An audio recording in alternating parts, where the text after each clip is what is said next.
Si je dis je compte sur Dieu, mais je suis déprimé au sujet de ma situation, alors je ne compte pas sur Dieu. Si je dis je me fie à Dieu, mais je me fais du souci, alors je ne me fie pas à Dieu.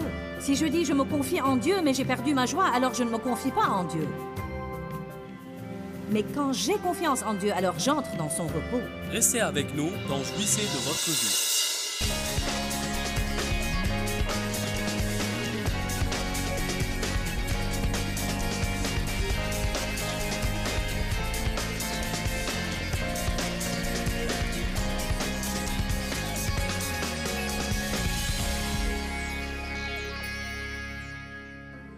Nous sommes tous égaux et un grand fatras, et nous ne sommes rien sans Jésus. S'il peut le faire pour l'un, il peut le faire pour l'autre. Dieu ne fait pas de favoritisme. Les promesses de Dieu sont pour quiconque qui demandera. Quiconque qui demandera quoi que ce soit. Je peux ne pas être quelqu'un d'important, mais je suis un quiconque. Vous pouvez demander à Dieu quoi que ce soit. Si ce n'est pas sa volonté, vous n'allez pas l'obtenir, alors que ça ne vous embête pas trop. J'ai peur de prier pour ça. Et si ce n'était pas la volonté de Dieu? C'est simple, si ce n'est pas le plan de Dieu, vous ne l'aurez pas. Ça vous libère de la crainte de prier pour de grandes choses. Amen?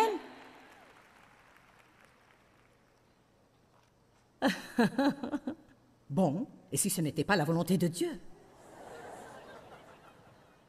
Très facile, vous ne le recevrez pas. Dieu n'accorde pas les requêtes qui ne sont pas conformes à sa volonté, il ne les exaucera pas. Et donc, si je prie pour quelque chose et je ne l'obtiens pas, alors c'est... Ou bien ce n'est pas la volonté de Dieu, ou alors Dieu a une meilleure idée pour moi que je ne suis pas encore assez futé pour lui demander. Ne pensez pas qu'à chaque fois que votre prière n'est pas exaucée, il y a quelque chose qui ne va pas. Je ne sais plus où j'en suis. Revenons à Jacques. Voilà que je suis tout emballé. Je m'étais promise de rester calme. Jacques 1, verset 4. « Que l'endurance, la résolution et la patience soient parfaitement opérantes et accomplissent pleinement leur œuvre, afin que vous soyez parfaits et exempts de tout défaut et ne manquant de rien. » Verset 5. « Si la sagesse fait défaut à l'un de vous, qu'il la demande au Dieu abondant. » Le Dieu abondant. Dieu est bon et d'une grande libéralité. L'Écriture ne dit pas « essayez d'essorer quelque chose du Dieu chiche ». S'il vous manque quelque chose, demandez au Dieu abondant, qui donne à chacun de nous, généreusement et copieusement, sans récriminer et sans faire de reproches, et elle lui sera donnée. C'est si lourd de sens. Qu'est-ce que ça veut dire? Tout d'abord, on pourrait penser à partir des versets 1, 2, 3 et 4, que si une telle personne a des ennuis, elle a fait quelque chose de stupide et ouvert la porte au diable. Remarquez que sur ce point, la Bible déclare, si la sagesse vous fait défaut, vous êtes dans le pétrin et vous avez besoin de sagesse pour savoir en sortir. La première chose à faire, c'est de courir vers Dieu et non pas le fuir. Courez vers lui et demandez-lui, premièrement, de vous pardonner vos péchés, deuxièmement, de vous aider dans votre situation. Rappelez-lui que vous savez qu'il est un Dieu miséricordieux et que bien que vous ne méritiez pas son aide, vous la demandez avec confiance de toute façon parce que vous êtes en relation avec Jésus. Amen. Savez-vous quand vous demandez au nom de Jésus ce que vous faites vraiment? La Bible amplifiée l'exprime si clairement. Elle dit « Demander au nom de Jésus », c'est en réalité présenter tout ce qu'il est au Père. Quand vous priez au nom de Jésus, vous ne présentez pas tout ce que vous êtes, vous présentez tout ce que Jésus est. C'est extraordinaire. Voilà pourquoi il y a puissance en ce nom. Non pas puissance en mon nom, mais en son nom. Père, je te demande de m'aider dans cette situation. Je sais que je ne le mérite pas. Je sais que j'ai fait quelque chose de stupide et je me suis endettée. Ou j'ai ouvert ma grande bouche et j'ai créé un problème avec mon mari. Et maintenant, tout le monde est fâché. Éternel, j'ai besoin de toi pour calmer tout le monde et pour rétablir la paix. Je suis désolée, Seigneur. Je te demande de me pardonner et de me montrer ce que je dois faire. Et je te le demande au nom de Jésus. Et voilà qu'en quelques instants de conversation toute simple, mon péché est pardonné. Dieu a commencé à intervenir et à procurer la paix. L'Écriture dit ici qu'il donne à chacun copieusement, c'est-à-dire que ça ne l'ennuie pas de le faire. sans récriminer et sans faire de reproches. Autrement dit, il ne nous rappelle pas tout ce qu'on a fait de mal. Il nous aide simplement. Oui, Dieu adresse nos défauts, mais il nous aide. Si vous avez un enfant qui a des ennuis et qui fait appel à vous pour l'aider, vous ne refusez pas parce qu'il n'a pas rangé sa chambre ce matin. Vous adresserez la question de la chambre plus tard, mais vous allez l'aider si la brute du voisinage le poursuit. Amen. Quand notre fils était plus jeune, il y avait un gamin agressif dans le voisinage qui prenait toujours son ballon et le jetait dans l'égout. Et notre fils arrivait à la porte en pleurant. « Papa !» J'ai vu Dave pratiquement arracher les gonds de la porte pour sortir et chasser cette brute et pour lui dire qu'il a intérêt à laisser son fils tranquille. Quoique Danny n'était pas le garçon vraiment travailleur et soigné. Et on avait accroché sur sa porte cette liste de tâches qu'il cochait et gagnait des étoiles quand il les accomplissait. Une fois que j'étais sous un grand poids de culpabilité et de condamnation, et que j'avais besoin de prier au sujet de certaines choses, mais que je ne me sentais pas le droit, Dieu essayait de me faire comprendre. Vous savez, il est Père. Et un Père d'une bonté plus grande que n'importe quel Père terrestre pourrait jamais espérer, et nous sommes ses enfants. Il a dit quelle sorte de Père serait Dave si Danny venait à la porte criant à l'aide, et Dave disait « Joyce, vérifie s'il te plaît la fiche de Danny pour voir s'il a accompli ses tâches. Si oui, alors je vais venir à son aide, mais sinon, alors il devra se débrouiller tout seul, car je ne vais pas l'aider quand il n'a pas fait ce qu'il est supposé faire. » J'ai alors compris la stupidité de notre raisonnement. Bien sûr que Dave n'allait pas faire ça. Pourquoi? Parce qu'on aime ce garçon.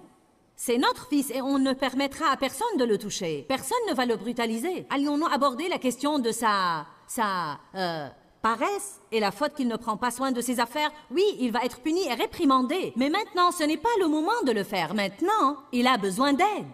Écoutez-moi, quand le diable vous poursuit, Dieu est de votre côté, et vous êtes son enfant. Et quoi que vous ayez fait, si vous faites appel à Dieu pour qu'il vous aide, il va alors vous aider. Il vous réprimandera plus tard, mais il vous aidera d'abord. Allez, donnez-lui gloire.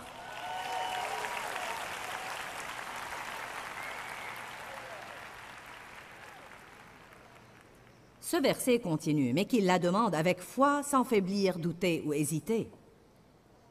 Sans être irrésolu. On doit simplement prier comme des enfants, des prières pleines de foi, sachant que Dieu est puissant et redoutable.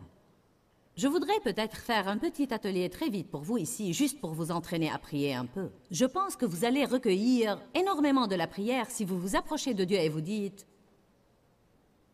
« J'ai besoin de ton aide aujourd'hui, Seigneur. J'ai un programme chargé devant moi et j'ai besoin de force et d'énergie. J'ai besoin de sagesse. J'ai cette situation sur les bras ici avec un tel. Alors montre-moi ce qu'il faut faire. Je te demande de pourvoir à tous nos besoins aujourd'hui, Éternel. Et accepte de rester avec moi toute la journée et guide-moi et parle-moi et montre-moi ce que tu veux que je fasse et je vais le faire si tu vas m'aider. Merci, Père. » Voilà, c'est très simple et on peut tous le faire. On dirait un peu le Notre Père. Donne-nous aujourd'hui notre pain quotidien. Et dans cette seule phrase, tous nos besoins sont inclus. Qui de vous va le faire? Seigneur, je te demande de pourvoir à mes besoins aujourd'hui. Mais est-ce qu'on le fait? Non. On perpétue les « Oh Dieu ». Oh Dieu. Mon Dieu, tu sais bien que j'ai été fidèle. On pense que si l'on pouvait avoir au moins une main qui ne tremblote, ce serait mieux. J'en ai tellement marre des simulacres religieux que je suis sur le point de hurler. Amen. Pourquoi ne peut-on pas être authentiques les uns avec les autres et authentiques avec Dieu? Nous sommes de vraies personnes avec des problèmes réels et nous avons un vrai Dieu et nous avons une vraie douleur et de vrais maux dans notre vie et on n'a pas besoin de faire semblant tout le temps à essayer de nous montrer spirituels et bien religieux. Dieu vous connaît de fond en comble. Avant même de vous former dans le sein maternel, il vous connaissait. Il connaissait chaque pensée qui vous passera par l'esprit. Il connaît chaque mot dans notre bouche avant d'être prononcé. Et on n'a pas besoin de jouer à cette parodie religieuse avec Dieu. Soyons qui nous sommes. Je suis si heureuse que vous m'aimiez. Ah, merci Jésus, que tu es un grand prêtre qui comprend mes faiblesses et mes infirmités. Et je peux m'avancer vers toi avec assurance. Merci Dieu. On devrait remercier Dieu continuellement pour sa miséricorde. Car ses tendresses se renouvellent. Si ce n'était sa compassion, nous serions consumés. Que se passe-t-il quand vous priez pour la miséricorde? Vous ne recevez pas la punition que vous méritez et vous obtenez des bénédictions que vous ne méritez pas. Je vous défie de prier pour la miséricorde. Ô Éternel, qu'est-ce que Bartimée disait? Ô Jésus! Aie pitié de moi, fais-moi miséricorde. Ils lui ont dit, tais-toi. La ferme. Ferme-la, tu le déranges. C'est ce que le diable veut vous faire croire. Tu déranges l'Éternel. Tais-toi. Laisse-le tranquille, mendiant aveugle que tu es. Que va-t-il faire pour toi? Mais Bartimée résolu, n'en démordait pas. L'Évangile dit qu'il criait de plus belle, « Jésus !» Vous avez vu ce que dit la Bible ici? Jésus s'arrêta. Ah, quelqu'un m'appelle.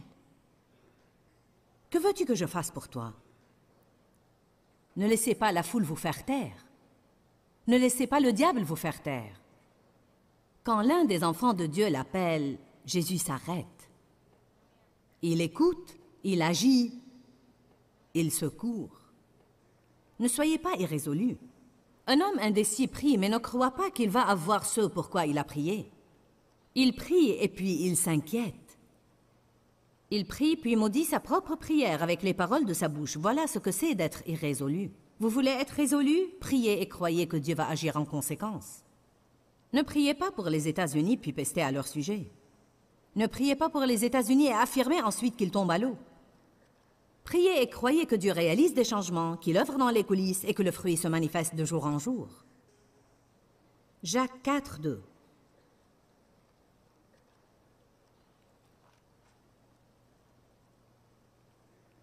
Je veux susciter en vous une nouvelle ardeur pour la prière. Comment interrompre le plan de Satan? Je veux que vous m'écoutiez. Le chapitre 4 de Jacques, surtout les quelques premiers versets, ont probablement déclenché l'un des plus grands changements de ma vie spirituelle que j'ai jamais eu. Vous savez, tout le monde a de ces sommets dans leur vie. Pour moi, l'un d'eux était bien sûr le salut, l'autre était le baptême du Saint-Esprit. Celui-ci était un autre. Alors un autre encore était quand Dieu m'a appris à marcher en sa présence et à chercher sa face et non sa main, non seulement ce qu'il pourrait faire pour moi, mais lui-même. Mais celui-ci était le changement le plus capital, à part mon salut, parce qu'il a profondément transformé les choses, pour moi. En fait, j'étais une personne qui s'évertuait tout le temps à accomplir des choses dans sa vie. Ce qui s'avérait être souvent des œuvres de la chair. J'essayais de me changer et de changer Dave et d'améliorer mes enfants, d'agrandir mon ministère et je tentais de réaliser ma guérison et de trouver l'aisance. Et vous, qu'est-ce que vous essayez de faire? Quel était votre projet? À quoi vous vous acharniez?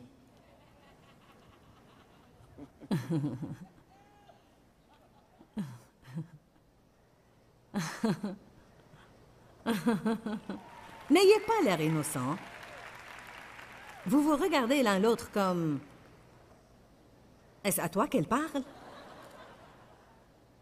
Allez, dites-moi, qui parmi vous est dans les œuvres de la chair? J'avais l'habitude de dire à ma fille qui était paresseuse et désordonnée, « Tu ne vas pas vivre dans ma maison et être comme ça. » Mais ça ne l'a pas changé.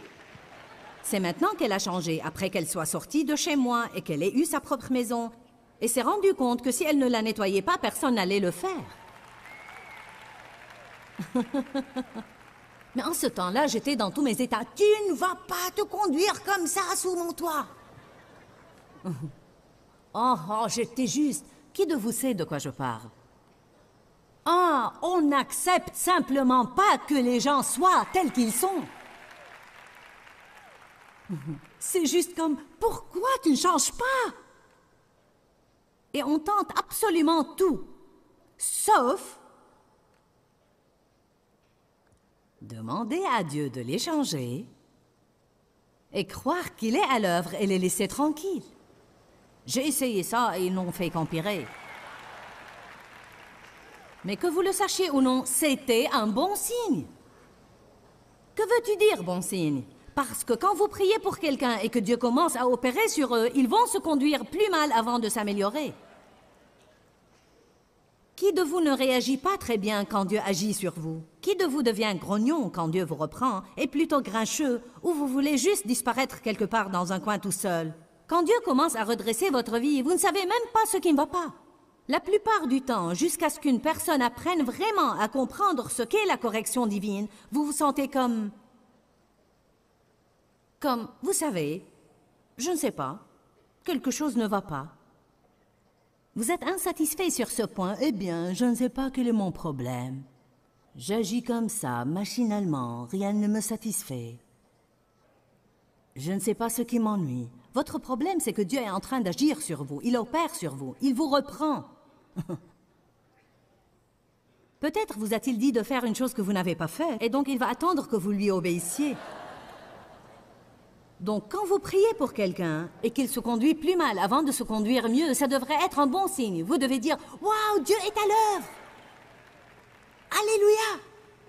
Mais on dit « Manifestement, ça ne marche pas. Il faudra que je prenne les choses en main. » Alors, vous avez cette mentalité d'irrésolu. J'étais juste exaspérée tout le temps. Je suis sûre qu'on a certaines personnes ici ce soir qui vivent dans ce monde de l'exaspération. Si ce n'est pour cette raison, c'en est pour une autre, car Satan est voleur de la paix. Il ne va jamais manquer de problèmes à vous donner, il ne va jamais manquer de contrariétés à nous lancer. Si ce n'est pas un embouteillage, c'est notre enfant qui a des ennuis à l'école, ou c'est un mari qui ne rentre pas à la maison à l'heure, ou c'est une épouse qui dépense trop d'argent, ou c'est un voisin qui veut jeter des pierres sur vos fenêtres, ou vous savez, quoi que ce soit. Un voisin qui veut vidanger sa fosse septique dans votre jardin, ou quelque chose d'aussi débile. Qui de vous ici ce soir sait que ça n'en finit jamais? Il y a toujours quelque chose. Ces trucs-là me rendaient folle. Je suppose que certaines d'entre elles continuent encore dans ma vie maintenant, mais je ne leur prête plus aucune attention, car j'en suis arrivée à un degré de maturité spirituelle où je continue ce que je fais ce que je suis censée faire, et Dieu prend soin du reste. Ce que Satan fait, c'est dévier les gens des visées de Dieu pour eux. Il leur lance des tracas et voilà qu'ils se détournent pour s'en occuper et ne poursuivent plus le dessein de Dieu pour leur vie. Pour certains de vous, vous avez un but, Dieu a un plan, et vous faites un pas pour commencer à accomplir son dessein et hop, surgit ici un problème que vous passez un mois à régler. Ainsi, vous ne parvenez jamais à accomplir le dessein de Dieu pour votre vie parce que vous êtes toujours en train de résister à toutes ces adversités. Ah, si seulement le diable me laissait tranquille. Le diable ne va pas vous laisser tranquille. Ça peut être de mauvaises nouvelles pour certains, mais il ne va pas vous laisser tranquille. Mais vous pouvez atteindre une maturité spirituelle telle que ça ne vous embête plus. Le diable ne vous indispose plus. C'est un peu comme « Oh, ce n'est que toi encore ». Amen. Je ne plaisante pas à propos de cela. Qui de vous a eu des épreuves qui vous rendaient fou dans le passé? Et ces mêmes épreuves peuvent bien se produire maintenant, mais elles ne vous dérangent plus. Très bien. Voilà donc mon point prouvé. Donc vous pouvez y parvenir en tout. Et d'habitude, la chose qui vous embêtera encore, c'est quand il provoque un problème d'un genre nouveau que vous n'avez jamais eu auparavant. Et là, vous devez gagner de l'expérience sur ce terrain. Et réaliser finalement, ce n'est que le diable. Et vous poursuivez votre travail. Philippiens 1, 28.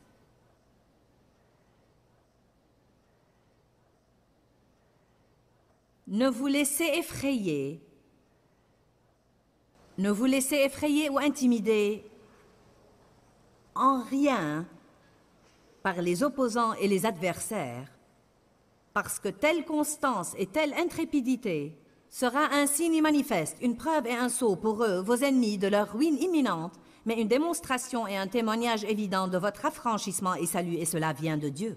Ce qu'il dit donc, c'est quand le diable vous attaque, ne vous effrayez pas, que ça ne vous intimide pas, restez le même et constant. En restant le même, vous témoignez, je veux dire, vous montrez clairement au diable qu'il ne peut pas vous manipuler, et que sa destruction est proche, mais c'est également un signe pour Dieu que votre foi est en lui.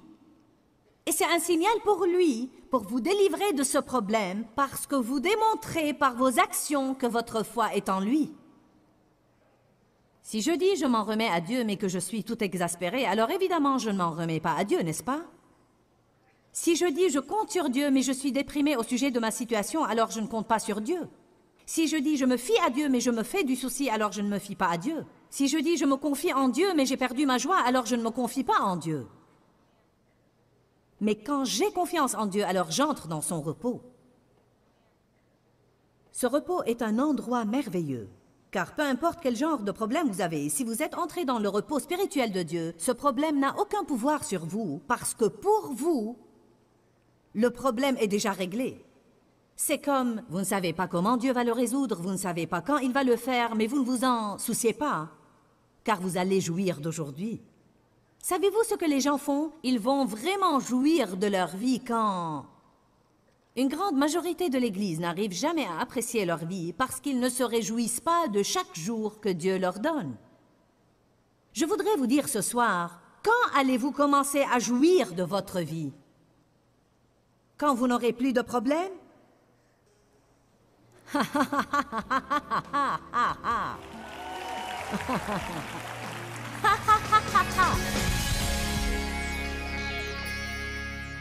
La prière n'est pas un devoir que vous devez accomplir. C'est quelque chose que vous souhaitez faire. Pensez-y bien. Pourquoi ne voudrait-on pas prier? La Bible dit « Vous ne possédez pas parce que vous ne demandez pas ». Dieu s'impatiente d'aider son peuple. Tout ce qu'on doit faire, c'est le lui demander. Et donc, je veux vous encourager à commencer à demander à Dieu de s'engager dans tout ce que vous faites. Avec la puissance de la prière, vous pouvez interrompre le plan de Satan sur votre vie et il n'aura plus main mise sur vous. Dis-leur que je les aime.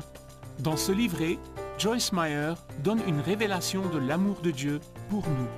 Pour obtenir ce livret gratuitement, écrivez-nous à Joyce Meyer, boîte postale 40095-6300 Larnaca, Chypre. Ou bien visitez notre site web www.joycemeyer.org/fr.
nhưng trong trái tim không bao mẹ giúp con hiu hiu chưa hè mùa lụt nước lũ bắt